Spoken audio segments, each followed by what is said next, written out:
ఏ నినాదం వెనుక ఎవల లాభాలున్నాయో తెలుసుకోకుంటే మోసం జరుగుతుంది అన్నట్టు కొన్ని రాజకీయాల మాయల పడితే నష్టమే జరుగుతుందట. మనం ఏరే మతస్థులతోని ఎట్లుంటామో అది బయట దేశాలలో ఉన్న మనోళ్ళ మీద పడుతుందట.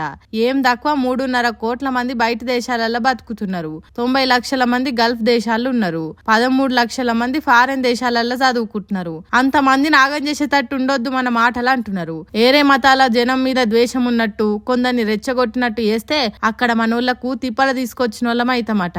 ఫలానా మతమోళ్ళ దుఃఖంలోనే కొనాలి, ఫలానా కాడికే అసలు పోవద్దు అన్నట్టు చేస్తే నడుస్తుందా? పరాయి దేశాలతోని తెగదెంపులు చేసుకుంటే డెవలప్ కాగలుగుతామా? చదువు పేరుతోని మనోళ్ళు బయట దేశాలకు పోయిన వాళ్ళ పరిస్థితి ఎట్లా? బయట దేశాలలో కొలువు చేస్తున్న వాళ్ళంతా ఇడికొస్తే మనం నౌకర్లు ఇవ్వగలుగుతామా? ఇక్కడున్న వాళ్ళకే సక్క నౌకర్లు ఇవ్వలేకపోతున్నాయి గవర్నమెంట్లు. అసొంటిది వాళ్ళకి ఎక్కడి నుంచి ఇస్తుంది? కాబట్టి మతం పేరుతో జరిగే రాజకీయాల జోలికి పోకుంటే మంచిదని అంటుర్రు. మతం వేరు, మానవత్వం వేరు. మతం వేరు, మంచితనం వేరు. కాబట్టి ప్రతి దాన్ని మతానికి ముడిపెట్టి చూడొద్దు అని అంటుర్రు దేశ పబ్లిక్.